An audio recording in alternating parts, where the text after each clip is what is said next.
ओम श्री मात्रे नमः। 10 महाविद्याओं की जो सीरीज है उनमें तृतीय महाविद्या जो आती हैं उनका नाम है माँ छिन्नमस्ता। परिवर्तनशील जगत का अधिपति कबंध है और उनकी शक्ति ही छिन्नमस्ता है। विश्व की वृद्धि ह्रास तो सदैव होती रहती है। जब ह्रास की मात्रा कम और विकास की मात्रा अधिक होती है तब भुवनेश्वरी का प्राकट्य होता है। इसके विपरीत जब निर्गम अधिक और आगम कम होता है तब छिन्नमस्ता का प्राधान्य होता है। भगवती छिन्नमस्ता का रूप अत्यंत ही गोपनीय है। इसे कोई अधिकारी साधक ही जान सकता है। महाविद्याओं में इनका तीसरा स्थान है। इनके प्रादुर्भाव की कथा इस प्रकार है। एक बार भगवती भवानी माँ पार्वती अपनी सहचरी जया और विजया के साथ मंदाकिनी में स्नान करने के लिए गई। स्नानोपरांत इतनी भूख से जो क्षुधा से पीड़ित होकर वो कृष्ण वर्ण की हो गई, मतलब उनका वर्ण कृष्ण वर्ण का हो गया। उस समय उनकी सहचरियों ने, जो जया विजया थी, उन्होंने उनसे कुछ भोजन करने के लिए मांगा कि माँ, हम तो भूख और प्यास से तड़प रहे हैं, हमें कुछ भोजन करने के लिए दीजिए। देवी ने उनसे कुछ समय प्रतीक्षा करने के लिए कहा। थोड़ी देर प्रतीक्षा करने के बाद सहचरियों ने जब पुनः भोजन के लिए निवेदन किया तब देवी ने उनसे कुछ देर और प्रतीक्षा करने के लिए कहा। इस पर सहचरियों ने देवी से विनम्र स्वर में कहा कि माँ, माँ तो अपने शिशुओं को भूख लगने पर अविलंब भोजन प्रदान करती हैं, कोई भी उसमें तनिक भी विलंब नहीं करती। आप हमारी उपेक्षा क्यों कर रही हैं? अपने सहचरियों के मधुर वचन सुनकर कृपामयी देवी ने अपने खड्ग से अपने ही सिर को काट दिया। कटा हुआ सिर देवी के बाएं हाथ में आ गिरा और उनके कबंध से रक्त की 3 धाराएं प्रवाहित हुई। वे 2 धाराओं को अपनी दोनों सहचरियों की ओर प्रवाहित कर दी, जिसे पीती हुई दोनों प्रसन्न होने लगी और तीसरी धारा को देवी स्वयं पान करने लगी। तभी से देवी छिन्नमस्ता के नाम से प्रसिद्ध हुई। छिन्नमस्ता, छिन्न मतलब कटा हुआ, मस्ता मतलब जो हमारा सिर होता है, जिनका सिर कटा हुआ है इसलिए उनका नाम छिन्नमस्ता पड़ा। मस्ता मतलब मस्तक, मस्तक से बना है मस्ता।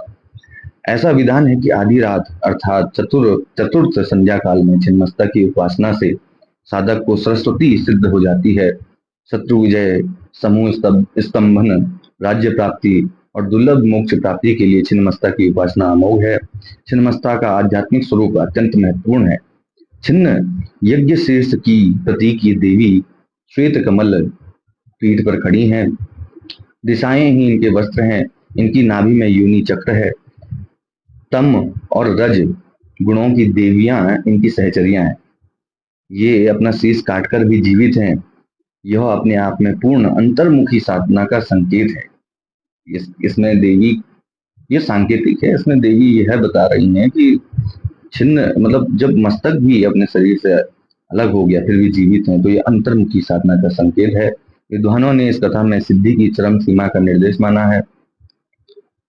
योग शास्त्र में 3 ग्रंथियां बताई गई हैं जिनके भेदन के बाद योगी को पूर्ण सिद्धि प्राप्त होती है। इनमें ब्रह्म ग्रंथि, विष्णु ग्रंथि तथा रुद्र ग्रंथि कहा गया। इन्हें मूलाधार में ब्रह्म ग्रंथि, मणिपुर में विष्णु ग्रंथि तथा आज्ञा चक्र में रुद्र ग्रंथि का स्थान है।